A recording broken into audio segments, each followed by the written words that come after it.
आशा करता हूं आप सब बहुत अच्छे होंगे। मेरा नाम है सिद्धांत अग्निहोत्री, स्टडी आईक्यू पे आपका बहुत बहुत स्वागत है। कोका कोला पे कंट्रोवर्सी शुरू हो गई है और कोका कोला को एंटी वाइट बोला जा रहा है। अब दोस्तों ऐसा क्यों है हम इस लेक्चर में देखेंगे। एक देखेंगे डाइवर्सिटी ट्रेनिंग सेमिनार हुई, उसके बाद से कंट्रोवर्सी शुरू हो गई। यूपीएससी के हमने स्मार्ट कोर्सेज बनाए, आप अवेल करें। इंस्टा पे मैं आओगे, मुझे यहाँ पे फॉलो करें। देखो कोका कोला की बात करें तो आपको पता ही है कि कोका कोला दुनिया की सबसे ज्यादा बिकने वाली कोल्ड ड्रिंक है। गाने बन गए हैं कोका कोला तू है ना गाना, वो बढ़िया सा। तो अब कोका कोला के ऊपर रिवर्स रेसिज्म के आरोप लगने लगे हैं। रिवर्स रेसिज्म का मतलब ही होता है कि देखिए, racism is a very bad thing और ये सब ब्रिटिशर के टाइम से ही शुरू हुआ। ब्लैक और ये रंग भेदी, जो रंग के आधार पर, रेस के आधार पे, ठीक है, रेस के आधार पे डिस्टिंग्विश करना कि तुमको हम जॉब नहीं देंगे तुमको। तो ये ब्लैक्स के साथ अमेरिका में बहुत ज्यादा ये प्रेवलेंट, आज भी प्रेवलेंट है। अमेरिका के सिविल वॉर के बाद 1865 के बाद ब्लैक्स को 100 साल लग गए वोटिंग राइट्स लेने के लिए।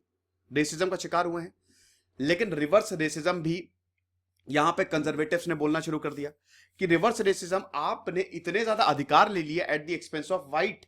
आपने गोरा गोरा बोल के आपने बहुत सारे अधिकार ले लिए हैं और आप हमेशा विक्टिम कार्ड प्ले करते हो, ठीक है। ये व्हाइट्स का कहना है। तो पहली बार कुछ ऐसा हुआ, आपने रेसिज्म सुना होगा लेकिन anti white campaign. Coca Cola एक ब्लैक कोल्ड ड्रिंक है, आपको पता ही है ना। तो यहां पे जब इनकी सेमिनार हुई तो इसमें कुछ स्लाइड्स ऐसी थी, जो कंट्रोवर्शियल ट्रेनिंग सेशन हुआ, कुछ स्लाइड्स ऐसी थी जिसमें रिवर्स रेसिज्म की बात थी, ठीक है। Try to be less white, यहां पे स्लाइड्स एम्प्लॉयज को यह कह रही थी कि आप थोड़ा कम सफेद हो। अब मुझे यह नहीं पता कि कोक के कंटेक्स्ट में था, क्योंकि कोक ब्लैक होती है, कि ये रेस के कंटेक्स्ट में था। तो जो ट्रेनिंग मटेरियल है, it was the part of the course called confronting racism. इसीलिए ही ये पूरी की पूरी ट्रेनिंग दी जा रही थी कि कैसे रेसिज्म को कन्फ्रंट किया जाए। अब यहां पे अमेरिका के एकेडमिक रॉबिन डी एंजेलो भी थे, जो कि author of the white fragility है। ये हमेशा से बोलते हैं कि देखिए, अमेरिका में व्हाइट्स जो हैं, अगर आप उनकी रेसिज्म के ऊपर बात छेड़ दो, बड़े गुस्सा आ जाते हैं, है ना। व्हाइट्स अपने आप को बहुत ही सुप्रीम दिखाते हैं कि हम सबसे सुप्रीम हैं। अब एक्चुअली होता क्या है ना कि अमेरिका में बोलते हैं कि अमेरिका में व्हाइट्स आर वेरी जीनियस, और ये रिसर्च में बाकायदा साबित हुआ है कि व्हाइट, ब्लैक और ब्राउन्स, मतलब जो एशियंस है, साउथ एशियंस हम हैं, उनकी रिसर्च में यह पाया जाता है कि जो व्हाइट्स हैं वो सुपीरियर है ब्लैक से। लेकिन आपको पता है सबसे सुपीरियर कौन है? हम एशियंस। ये रिसर्च में पाया जाता है कि जो हमारा आईक्यू है वो व्हाइट से बहुत ऊपर है। अब ऐसा क्यों? ऐसा इसलिए है क्योंकि भारत की क्रीम लेयर अमेरिका जाती है, भारत के टॉप ग्रेजुएट्स अमेरिका जाते हैं। और भाई, अमेरिका में जिन ब्लैक्स को लाया गया था वो तो दबे कुचले थे, वो तो दास थे, वो तो स्लेव्स थे। तो ये रिसर्च ही एक तरीके से सवाल खड़ा करती है कि आप उससे अपने आप को कंपेयर कर रहे हो जो वैसे ही बहुत पिछड़ा हुआ है। तो यहां पे ये हमेशा ये बोलते हैं रॉबिन डी एंजेलो कि व्हाइट पीपल को अगर रेसिज्म के बारे में बोल दो तो उनके तन बदन में आग लग जाती है। तो कुछ स्लाइड्स ऐसी थी जो कोका कोला के एम्प्लॉयज को यह बोल रही थी कि लेस ऑपरेसिव, लेस डिफेंसिव और लेस इग्नोरेंट रहो, ठीक है। तो अब ये कोका कोला स्टाफ को बेच दी गई। तो अब देखिए, ये डाइवर्सिटी ट्रेनिंग सेशन जो था, क्यों इतना ज्यादा इस पे बवाल हो गया है? तो जो नंबर ऑफ कंजर्वेटिव क्रिटिक्स है, रिवर्स रेसिज्म एक्चुअली कंजर्वेटिव्स ने ही कॉइन किया है। तो नंबर ऑफ कंजर्वेटिव क्रिटिक्स ने भर भर के कोका कोला को क्रिटिसाइज किया कि आप तो एंटी व्हाइट सेंटिमेंट प्रोमोट कर रहे हो, आप तो गोरों के खिलाफ लोगों को भड़का रहे हो।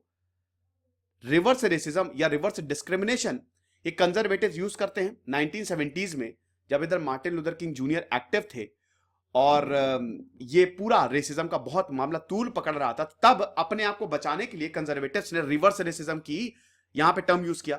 1965 के बाद एक लॉ आए और उनमें ब्लैक्स को सारे राइट्स दे दिए, जो कि इनफैक्ट थोड़े ज्यादा ही दे दिए। अब आर्टिकल आया 1979 में, कैलिफोर्निया लॉ रिव्यू, उन्होंने रिवर्स डिस्क्रिमिनेशन को इस तरीके से डिफाइन किया है कि जब इंडिविजुअल ब्लैक्स या बाकी माइनॉरिटी ग्रुप्स बेनिफिट लेने लगते हैं at the expense of white, है ना, और ये बोलते हैं व्हाइट्स को वो भर भर के इल्जाम लगाएंगे कि आप तो ऐसे हो, आप तो वैसे हो, और इस इल्जाम लगाने के बाद एक सिंपैथेटिक वेव चलने लगती है कि यार वाकई में ये इनके साथ बहुत ही गलत हुआ, और उसके बिना पे आप ढेर सारे बेनिफिट्स लेने लगते हो। ये कंजर्वेटिव्स ने बोला है। अब देखिए, वैसे ये बिल्कुल भी सच नहीं है, मैं इसमें बिलीव नहीं करता, है ना, ये कंजर्वेटिव्स ने अपने हिसाब से रिवर्स रेसिज्म, एंटी वाइट से जो है अपने हिसाब से सिस्टम को कॉइन किया, क्योंकि वो एकदम सेफ पोजीशन पे रहे। आप विश्वास नहीं मानेंगे दोस्तों कि अभी भी अगर आप व्हाइट्स के पास जाए ना, तो वो उनके अंदर कहीं ना कहीं रेसिज्म तो है। तभी आप देख ही सकते हैं जॉर्ज फ्लॉयड प्रोटेस्ट हो गया, फिर इतने सारे जो अमेरिका में प्रोटेस्ट हुए हैं, है ना, ब्लैक्स को लेकर भी कितने भयानक दंगे हो गए। तो अब जो कोक की डाइवर्सिटी ट्रेनिंग सेमिनार जो थी वो एकदम कंट्रोवर्सी का कारण बन गई। अब यहां पे बहुत सारी कंट्रोवर्शियल स्लाइड्स थी, जैसा कि मैंने बताया कि अपने एम्प्लॉयज को बोला कि आप लेस वाइट रहो, लेस ऑपरेसिव, ज्यादा और लेस वाइट। अब इसे क्या बताऊं मैं, तो इसमें अमेरिका और वेस्टर्न नेशन, ये आपको पता है white burden theory, colonial rule को जस्टिफाई करने के लिए यूरोपियन नेशंस इसको यूज करते थे कि ये ब्लैक्स तो हमारे ऊपर बोझ हैं और हम इनको सुधारने आए हैं, ये सिविलाइज्ड नहीं थे और हम इनको सुधारेंगे। सिर्फ कलर के बेसिस पे व्हाइट्स हमेशा अपने आप को सुप्रीम मानते हैं। भारतीयों के साथ भी रेसिज्म होता है, हम कई बार स्टोरी सुनते हैं, वो उनके खून से गई नहीं, क्योंकि वो इतिहास उनका ऐसा रहा है। तो जो कोक की डाइवर्सिटी ट्रेनिंग सेमिनार थी, तो जब स्लाइड्स को यूट्यूब कमेंटेटर कैरोलिन बोरेसेंको ने शेयर किया, बहुत ज्यादा शेयर हुआ ये इन्होंने जब ट्वीट किया तो तकरीबन 40,000 से ज्यादा लाइक्स और रीट्वीट्स इससे ज्यादा हुए। अब एम्प्लॉय को यह बोला गया कि आप ऑनलाइन कोर्स लो, ठीक है, और उसके बाद इसको लिंक्ड इन, जो कि बहुत इंपॉर्टेंट प्लेटफॉर्म, उस पर डाल दिया गया, लेकिन बाद में यह लिंक हटा लिया गया। अब बहुत सारे रिपब्लिकन लॉ मेकर ने इसको क्रिटिसाइज किया है। हरमीत ढिल्लों जो कि इंडियन ही है, तो रिपब्लिकन पार्टी से वो ताल्लुक रखते हैं, उन्होंने ट्वीट किया है कि ये तो ब्लेटेंट रेशियल डिस्क्रिमिनेशन है। एरिजोना रिपब्लिकन जॉश बार्नेट ने कमेंट किया है कि इससे ज्यादा रेसिस्ट कुछ भी नहीं हो सकता। एक कॉर्पोरेट कंपनी किट बांट रही है, ट्रेनिंग किट बांट रही है, और ये बोल रही है ब्लैक पीपल को कि how to be less black. तो आप समझ सकते हो कि इसका कितना ज्यादा इंपैक्ट होगा, और ये सही नहीं है, क्योंकि आप रिवर्स रेसिज्म फैला रहे हो, आपके ऊपर केस भी हो सकता है। अब कोका कोला का क्या रिस्पॉन्स है, कंपनी ने क्या बोला, मैं आपको बता देता हूं पढ़ के। कोका कोला ने बोला है कि देखिए, जो सेमिनार था, सिंपल सी बात है कि वो हमारे लर्निंग प्रोग्राम का हिस्सा नहीं था, और it was actually not mandatory employees के लिए। वीडियो और इमेजेस जो कोका कोला ट्रेनिंग प्रोग्राम के ये सर्कुलेट हुए हैं, ये जो हमारा ऑफिशियल लर्निंग करिकुलम है उसका पार्ट ही नहीं था, है ना। 21 फरवरी को स्टेटमेंट जारी किया था। मुझे पता है ये थोड़ी सी लेट न्यूज है, मैं लेट कवर कर रहा हूं। कंपनी का जो ऑफिशियल स्टांस है, बेटर टुगेदर, ये हमारा ग्लोबल ट्रेनिंग प्रोग्राम है जो हमारा लर्निंग प्लान का हिस्सा है। यानी कि ये वाला जो प्रोग्राम हुआ, ये हमारे ट्रेनिंग प्रोग्राम का हिस्सा नहीं था। देखिए, इसका मतलब ये है कि आपकी कंपनी है, अगर आप कोई ट्रेनिंग प्रोग्राम चला रहे हो तो सारे इंप्लॉय को आना जरूरी है वहां पे प्रेजेंट, यानी कि वो मैंडेटरी है। लेकिन अगर मान लीजिए कोई ट्रेनिंग प्रोग्राम का कोई इवेंट जो है वो ऑर्गेनाइज हुआ और वो आपके ट्रेनिंग प्रोग्राम का हिस्सा नहीं, यानी कि इंप्लॉयज के पास चॉइस है कि वो इसको अटेंड करें ना करें, तब आपकी जिम्मेदारी नहीं बनती है। आप समझ रहे हो। जैसे मान लो कि मेरी कंपनी है, अब जैसे स्टडी IQ, अब स्टडी IQ ट्रेनिंग प्रोग्राम चला रही है। अब अगर वो हमारा ऑफिशियल ट्रेनिंग प्रोग्राम है तो हम ये बोलेंगे उसमें जो भी होगा, जो भी दिखाया जाएगा, वो हमारी जिम्मेदारी। लेकिन हमारे नाम से कोई ट्रेनिंग प्रोग्राम लॉन्च हो रहा है ना, और वो हमारे जो part of the training program का हिस्सा नहीं है, लेकिन हमारे नाम से उसको लॉन्च किया गया, तो वो हमारी जिम्मेदारी नहीं है, ठीक है।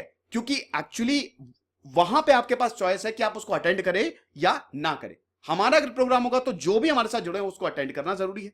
तो ये कंपनी ने साफ कर दिया कि हम तो भैया सबको साथ में लेके चल रहे हैं, हमारी तो टैगलाइन ही है बेटर टुगेदर। तो बेटर टुगेदर हमारा मेन प्रोग्राम है, हम हर किसी को ट्रेनिंग देते हैं, तो आप बिल्कुल भी परेशान मत हो। लेकिन कंट्रोवर्सी हो गई, सोशल मीडिया का जमाना है, एक बार कुछ वायरल हुआ और रुकता नहीं है। फिर ये मेरा टेलीग्राम चैनल है, 13,500 सब्सक्राइबर है, इसको ज्वाइन करिएगा। खुश रहिए, पढ़ते रहिए। दिस इज सिद्धांत अग्निहोत्री साइनिंग ऑफ।